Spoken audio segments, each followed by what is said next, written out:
बिस्मिल्लाहिर्रहमानिर्रहीम। अस्सलाम वालेकुम नाज़रीन इकराम, मैं हूं मखदूम शहाबुद्दीन और आप देख रहे हैं मेरा फेसबुक और यूट्यूब चैनल। उम्मीद करता हूं आप सब लोग बखैर वाफियत होंगे और जहां भी होंगे अपने अहले खाना समेत खुश भी होंगे और महफूज भी। 9 जून 2025 सोमवार के दिन का आगाज हो चुका है। इस वक्त रूस यूक्रेन जंग एक इंतहाई तबाहकुन मरहले में दाखिल होती हुई नजर आ रही है। एक जानब तो अमरीकी इंटेलिजेंस की रिपोर्ट ने न सिर्फ यूरोप को हिलाकर रख दिया है, बल्कि यूक्रेन भी हिल गया है, क्योंकि रूस की जानिब से जो हमला प्लान किया जा रहा है उसके पेशे नजर अब एक जानिब तो यूरोप ने अपनी सिक्योरिटी बढ़ाना शुरू कर दी है, और अगर यह कहा जाए कि सबको अपनी अपनी पड़ गई है तो यह कहना गलत नहीं होगा। एक जानिब व्लादिमीर ज़ेलेंस्की यूक्रेन का प्रेसिडेंट अमेरिका से हंगामी बुनियादों पर एयर डिफेंस सिस्टम मांग रहा है, तो वहीं दूसरी जानिब सीज फायर पर आमादगी जाहिर कर रहा है। आखिर अमेरिका की इस इंटेलिजेंस रिपोर्ट में रूस के किन मंसूबों को दुनिया के सामने लाया गया है, इस हवाले से कुछ एक्सक्लूसिव डिटेल्स हैं, क्योंकि हालात जो है वो एक बहुत बड़ी तबाही की जानिब जाते हुए नजर आ रहे हैं। वहीं दूसरी तरफ रूस ने अब तक का सबसे बड़ा और गैर मामूली कदम उठाया है।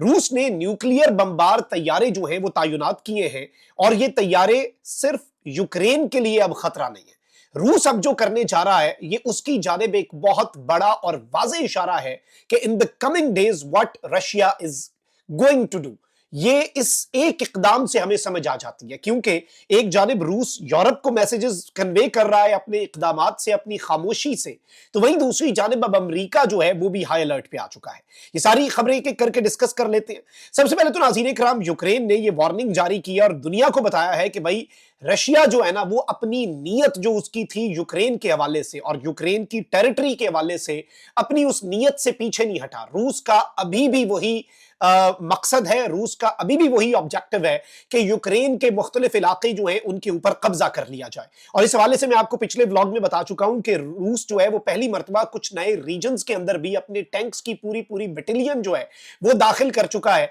और इस वक्त बाज़ाब्ता तौर पर रूसी फुट सोल्जर्स जो है वो एडवांसमेंट्स कर रहे हैं। एक तरफ रूस के मिसाइल और ड्रोन्स जो है वो तबाही मचाते हैं। जब इंफ्रास्ट्रक्चर तबाह हो जाता है, जब वहां पर मिलिट्री कमजोर होती है, तो उसके बाद रूस के टैंक जो है वो उस एरिया के अंदर घुस जाते हैं।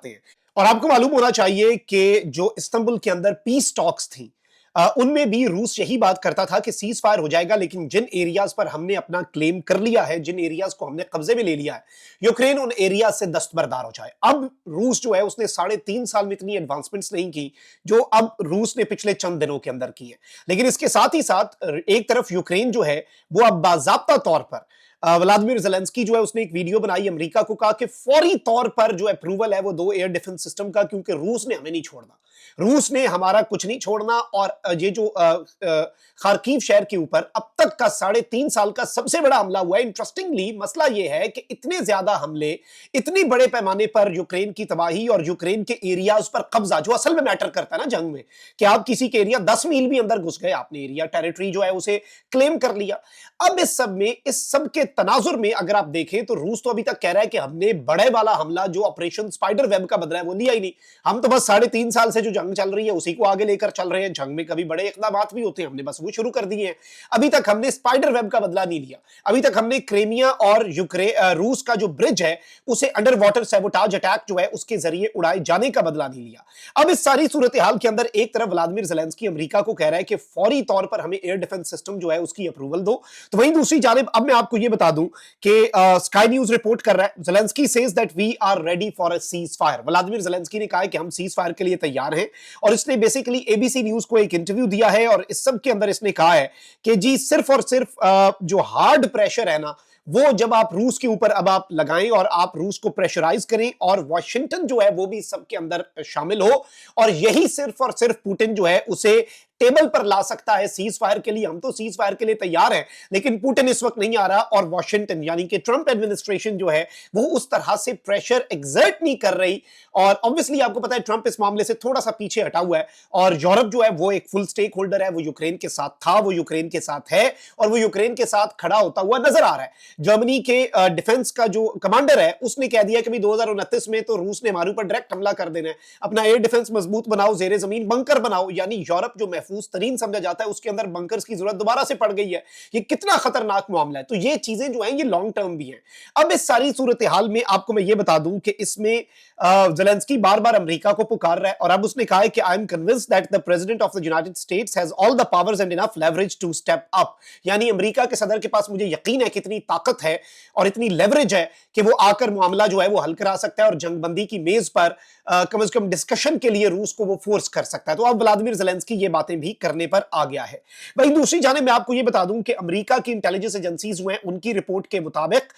जो रशिया है वो अब तक की सबसे बड़ी और पावरफुल स्ट्राइक की तैयारी कर रहा है और ये मल्टी फ्रंट ऑफेंसिव होगा यूक्रेन के खिलाफ और इस एक हमले की यूक्रेन ताब नहीं ला सकेगा और यूरोप तक भी इसकी हिद्दत और शिद्दत जो है, इसकी गरमाइश जो है वो पहुंचेगी और हो सकता है कि यूरोप जो है वो भी कुछ ना कुछ फील करे कि कुछ तो हुआ है, कुछ यूरोप को भी हिलता हुआ महसूस होगा। यानी इतने बड़े अटैक्स जो है, क्योंकि याद रखिएगा यूक्रेन के बाद फिर आगे यूरोप है। अब यूरोप जो है वो इस सब को बहुत क्लोजली ऑब्जर्व तो कर रहा है, लेकिन अमेरिकी सदर ने कहा कि भाई यूक्रेन और रूस ऐसे हैं जैसे दो बच्चे पार्क में लड़ रहे होते हैं, लड़ने दो इन्हें, थोड़ी देर एक बार लड़ ले और बेहतर है लड़ ही ले। तो अच्छा, अब ये बात उसने किसके सामने की? जर्मन चांसलर के सामने की, जो कि जर्मनी और फ्रांस आपको पता है पूरे यूरोप को लीड करते हैं, और जर्मन चांसलर को साथ बिठाकर व्हाइट हाउस में की कि भाई मेरा यही मौकफ है कि एक दफा जरा लड़ ले, एक दफा जरा मर ले, ठंडे हो जाएंगे, फिर मैं सुलह करा दूंगा। अच्छा, अब ये जो सूरत हाल है नाज़रीन इकराम, ये बड़ी इंपॉर्टेंट है क्योंकि रूस जो है उसे एक तरह का डायरेक्ट या इनडायरेक्ट आप इसे ग्रीन सिग्नल कह ले अमेरिका की तरफ से है। लेकिन इस सबके अंदर अब रूस जो है उसने एक और बहुत बड़ा कदम उठाया, क्योंकि देखें अगर नेटो के मुमालिक को कुछ होता है या कोई बहुत बड़ी जंग होती है या रूस कोई बहुत ही बड़ा कदम उठा लेता है, जो कि इम्कानात हैं, अल्लाह ना करे मामलात उस तरफ को जाएं, लेकिन इवन जो ऑरेंशिक जो मिसाइल है, बैलिस्टिक मिसाइल, उसकी बात हो रही है, वो अगर अपने फुल पोटेंशियल पे यूज किया जाए तो वो एटमी हमले जितना नुकसान पहुंचा सकते हैं। यानी न्यूक्स यूज किए बगैर न्यूक्स वाला नुकसान भी पहुंचाया जा सकता है। इवन टैक्टिकल न्यूक्लियर अटैक की बात रशियन मीडिया और रशियन ऑब्जर्वर्स जो हैं, एनालिस्ट जो हैं या ओपिनियन मेकर्स जो हैं वो कर रहे हैं। प्रेशर एक्सर्ट हो रहा है क्रेमलिन के ऊपर भी कि कब जवाब दिया जाएगा, कब जवाब दिया जाएगा, क्योंकि व्लादिमीर पुतिन के हवाले से अब ये कहा जा रहा है कि वो पोजीशन ऑफ वीकनेस में आ गया जब तक वो बड़ा जवाब नहीं देता, तो अब उसकी ईगो का मसला भी बन गया है। इस सारे सिनेरियो के अंदर अब आप ये देखें कि रूस के जो बॉम्बर्स थे उनके ऊपर यूक्रेन ने ऑपरेशन स्पाइडरवेब किया, और ये वो बॉम्बर्स थे जो न्यूक्लियर हथियार जो हैं उन्हें भी ले जाकर न्यूक्लियर हमला भी कर सकते थे। अब नाज़रीन इकराम, रूस ने क्या किया? रूस ने अपने 2 TU-160 बॉम्बर्स जो हैं वो तैनात किए हैं एक बड़े इंटरेस्टिंग जगह पर। एक तो ये जो रीजन है ये सिर्फ और सिर्फ 410 माइल्स है यूनाइटेड स्टेट्स ऑफ अमेरिका से, यानी एक तो अमेरिका जो है उससे सिर्फ और सिर्फ 410 मील दूर ये सैटेलाइट इमेजरी जो है ये शेयर हुई है, और इसमें रशिया ने अपने 2 स्ट्रेटेजिक TU-160 बॉम्बर्स जो है अनादीर एयरबेस जो है इसके ऊपर डिप्लॉय कर दिए हैं। और ये नाज़रीन इकराम, एक तरफ तो इसे ये कहा जा रहा है कि ये अपने एसेट्स को प्रोटेक्ट करने के लिए, इसकी वजह क्या है कि ये बेसिकली रशिया के फार ईस्ट में हार्श लैंडस्केप है, उसके अंदर ये एयरबेस है, और ये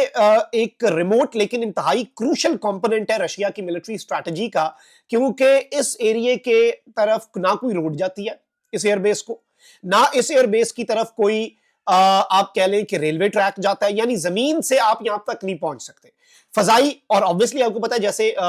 एयर डिफेंस सिस्टम तो रशिया का बेहतरीन है, और यूक्रेन को भी पता था कि वो उसे पार नहीं कर सकता, इसलिए उन्होंने अपने जमीनी रास्ते से ड्रोन्स भेजे और फिर उन्होंने करीब पहुंच के हमला कर दिया। अब इस समय में आपको ये बताया ये जा रहा है कि ये जो एयरबेस है और इस एयरबेस के ऊपर इनका तैनात होना, एक जानिब तो ये चूंकि एयरबेस पूरे रशिया से आइसोलेटेड है और कोई रोड कनेक्शन नहीं है और ना समुंदर से ना और कोई भी तरीके से, अब इस एयरबेस के हवाले से ये कहा जा रहा है कि इस पर लगाना एक तो ये मैसेज है कि रूस अपने एसेट्स जो हैं उन्हें भी महफूज बना रहा है, क्योंकि रूस एक बहुत बड़ी जंग की तैयारी कर रहा है, और सेकेंडली ये यूरोप के लिए भी मैसेज है कि भाई हमारे ये बॉम्बर तैयार है। ऑल्दो 33% फ्लीट आपने तबाह की, 66% बॉम्बर्स जो हैं वो अभी भी मौजूद हैं, और वो एक बॉम्बर भी वैसे तो अल्लाह ना करे, लेकिन अगर एटमी हमला या कोई इस तरह की तबाही होती है तो एक बॉम्बर भी